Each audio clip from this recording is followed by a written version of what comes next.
Hola, bienvenidos a Historias del Paddock. Hoy vamos con la segunda entrega de esta historia de MZ. En la anterior entrega os hablamos de los inicios, de los orígenes de MZ, de Kaaden y de todo esto. Y ahora vamos a hablar del momento culminante, del robo de MZ, de la fuga de Degner con sus secretos. Esto es Historias del Paddock.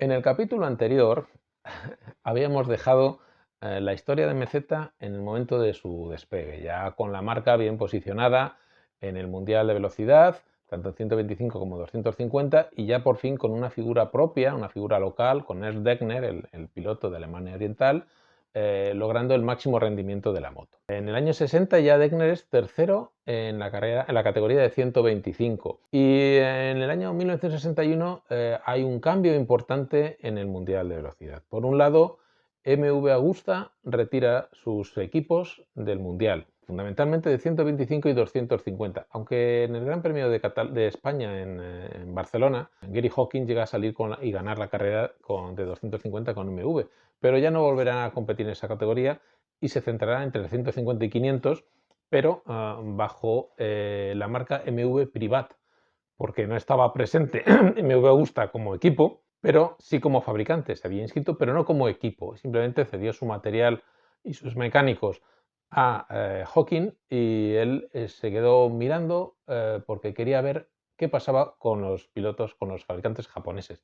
¿Qué daba de sí esos fabricantes japoneses que rompieron en el 59 en la isla de Man de la mano de Honda y que en el 60 se asentaron definitivamente en el campeonato? El Conde Agusta tenía curiosidad por ver si eran unos competidores de nivel y prefirió centrarse en ver las cosas con cierta perspectiva antes de tomar una decisión. Eso dejó la categoría de 125 centrada básicamente en el poderoso equipo Honda y en el más modesto equipo MZ, y los dos lucharían por el título de 125. Por un lado teníamos a MZ, que tenía esa 125 muy competitiva en manos de Degner, y tan competitiva fue que en la escudería decidió centrarse en esa categoría dejando un poco de lado 250. Y por otro lado estaba Honda con sus RC 143 bicilíndricas, con una amplia escudería en la que se integraban Tom Phillips, Kunimitsu Takahashi, Mike Hailwood, Jim Ritman.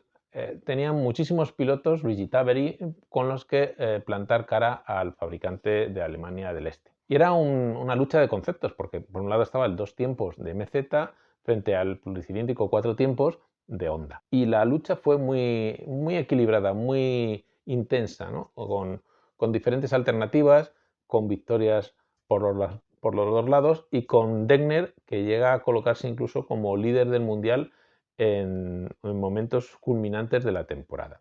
Pero Degner tenía un problema. Degner era un piloto extrovertido, abierto, que se sentía totalmente atrapado en el régimen estricto de la Alemania Oriental.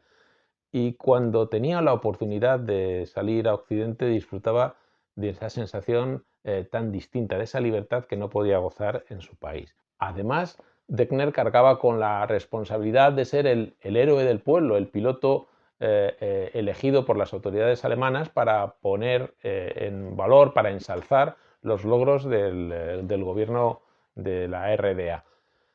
En definitiva, era una situación un poco tensa y bastante desagradable, porque aunque gozaba de unas condiciones mucho mejores que las que sus compatriotas, porque tenía un buen apartamento, tenía un coche mejor que los que podían tener cualquier otro trabajador de la RDA, no eran las condiciones idóneas para tener una vida de un matrimonio joven con niños pequeños que no disfrutaban de lo que les podía conceder la sociedad libre y abierta que había en Occidente. Para colmo, la situación de éxito en la que vivía Degner era un lastre más para él. Es una contradicción, pero era así, porque cuanto más éxito tenía, más victorias conseguía, más presión había a su alrededor, más atención se centraba en él. Él quería pasar desapercibido, pero no lo conseguía. Conoció a un alemán occidental, Paul Petri, que era un hombre de negocios, que tenían diferentes negocios, entabló una buena amistad con él y por iniciativa de Petrie se planteó la fuga a Occidente, pero no era una cosa sencilla, porque no podía irse así como así. Él tenía mujer y 2 hijos, entonces tenía que planificar muy bien esta fuga. Pero también quería sacar un poco de rendimiento a lo que suponía poder fugarse a Occidente. Curiosamente, en sus viajes, en los grandes premios, en alguna ocasión, coincidió con el equipo Suzuki en el mismo hotel. Suzuki, que había aterrizado en el campeonato el año anterior, tenía como responsable a un japonés formado en Oxford, en Inglaterra, porque necesitaban a alguien con experiencia para moverse en Occidente. Para los orientales, Europa era un mundo totalmente desconocido y totalmente distinto, igual que sucedía con los europeos, los occidentales que viajaban a Japón. Entonces necesitaban un cicerone que supiera moverse en este mundo, y Jimmy Matsumiya era ese hombre que llevaba el equipo Suzuki. El caso es que Matsumiya y Degner entablaron una buena relación, una amistad incluso, partiendo del hecho de que eran grandes aficionados al jazz. Y ese contacto común facilitó que a Paul Petrie se le ocurriera que la salida de Degner para abrirse camino en Occidente fuera Suzuki. De esta forma planificaron una fuga, escaparse aprovechando uno de los viajes para correr un gran premio, y a cambio Degner tendría un contrato en Suzuki si traía con él información suficiente para que la marca japonesa pudiera mejorar el rendimiento de sus motos, porque las motos de Suzuki dejaban mucho que desear. No estaban consiguiendo el rendimiento que se esperaba. Y de hecho, en la última carrera en la que iban a participar en 1961, que era el Tourist Trophy de la Isla de Man, Matsumiya estaba decidido a que volvieran a casa. Allí se terminaron de calcular lo que podían hacer y vieron que las motos no tenían rendimiento suficiente. Y ahí es donde se plantea el fichaje de Degner, que se traiga con él parte de los secretos de Meseta o todo lo que pueda, y que trabaje a partir de 1962 con la marca japonesa. Degner tenía un compromiso muy importante. Tenía que conseguir que el material y la información que suministrara a Suzuki permitiera que las motos de la marca japonesa pudieran alcanzar 22 caballos de potencia. Estaba todo muy definido y muy marcado. A cambio, cobraría 10.000 libras, que era una verdadera fortuna en aquella época, y tendría una plaza como piloto oficial en 1962. Todo se planificó al detalle y se estableció que el día de la fuga sería aprovechando el Ulster Grand Prix. Ese día la familia de Degner sería puesta tranquilamente a salvo en Saarbrücken, en la frontera con Francia, aprovechando una visita familiar. Esa era la excusa para desplazarse fuera de la Alemania Oriental. Pero surgió algo totalmente inesperado. En la madrugada del 13 de agosto, el gobierno de la República Democrática Alemana levanta el muro de Berlín, el muro de la vergüenza. Más de 20.000 soldados, apoyados por tanques soviéticos, se desplazan para reforzar el trabajo de obreros que se encargan de levantar una valla que divide Berlín en dos y separa el lado oriental del lado occidental, con lo que el intento de fuga de la familia Degner queda frustrado. Ernst se encuentra en Irlanda del Norte para disputar el Ulster Grand Prix y conoce las noticias. En principio, pues deciden aplazarlo hasta un momento más oportuno. Ese momento va a ser el Gran Premio de las Naciones en Monza. Claro, la fuga ahora se complica porque ya no vale con cruzar la frontera tranquilamente, como iban a hacer esa visita al lado occidental para ver a los abuelos, que era el objetivo sencillo y fácil para poner a la mujer de Ernst Degner y a sus hijos a salvo.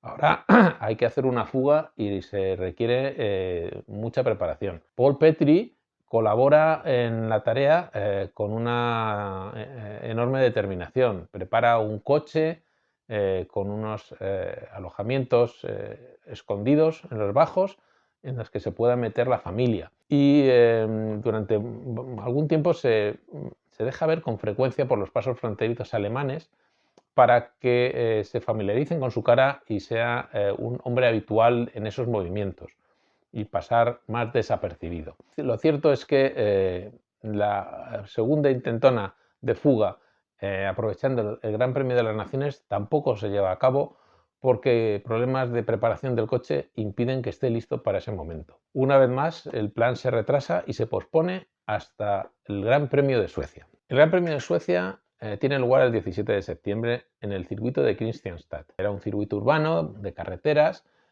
como eran muchas de las pistas habituales del Mundial. Degner pidió, en ese momento ya era líder del Mundial y tenía mucha atención centrada sobre él. Tenía el título al alcance de la mano. Como se mostraba algo taciturno, nervioso, inquieto, pidió que le dejaran viajar solo y más tranquilo. Antes de partir hizo unas declaraciones muy a favor del régimen y hablando todo lo positivo que podía del régimen de la República Democrática Alemana para congraciarse con él y no levantar sospechas. Finalmente le autorizaron ese viaje en solitario, entonces él viajó hasta el norte de Alemania y esperó noticias para que una llamada de Paul Petri para confirmarle que había conseguido pasar al lado occidental con su familia. La travesía de Petri con la mujer de Degner y sus hijos ocultos en los bajos del coche fue un episodio angustioso, largo, muy duro, muy difícil, pero que finalmente salió bien. Cuando Degner recibió esa llamada, consiguió cruzar con un ferry hasta Suecia desde Alemania y se desplazó a la carrera para correrla con toda normalidad. Realizó los entrenamientos con normalidad y todo estaba más o menos en orden. El día de la carrera, Walter Cadden simplemente le dijo que no forzara el motor, que se limitara a rodar y asegurar una buena posición porque tenía el título prácticamente ganado. No necesitaba ganar la carrera ni hacer ninguna heroicidad. Estaba el título en sus manos. Ese día la carrera se desarrolló con normalidad, arrancó con normalidad, con la sonda, un enjambre de ondas mandando la carrera y Degner metido en el grupo aparentemente en buenas condiciones. Pero de repente, en una de las vueltas, dejó de pasar. Todo el mundo supuso que había habido una avería, había habido un fallo y no vieron a Degner. No lo vieron esa noche, no apareció por el hotel. A última hora llegó taciturno, desanimado, y nadie quiso indagar mucho más en él. Era lógico que había sufrido una avería y estaba bastante decepcionado. Pero al día siguiente, cuando fueron a buscarlo, Degner ya no estaba. Esa noche, con la ayuda de Frank Perris, uno de sus rivales en la competición, con el que tenía una muy buena relación, y con otra serie de personas que colaboraron en su fuga, Ernst Degner se marchó hasta Dinamarca. Consiguió cruzar el mar con un ferry desde Suecia y se fue a Dinamarca para presentarse a las autoridades. El hecho de que se marchara hasta Dinamarca tenía una explicación muy lógica. En aquellos días Suecia tenía un gobierno socialdemócrata y Degner y Petri temían que ante su fuga y si se presentaba como refugiado político, las autoridades del gobierno sueco terminaran entregándole al gobierno de la República Democrática Alemana.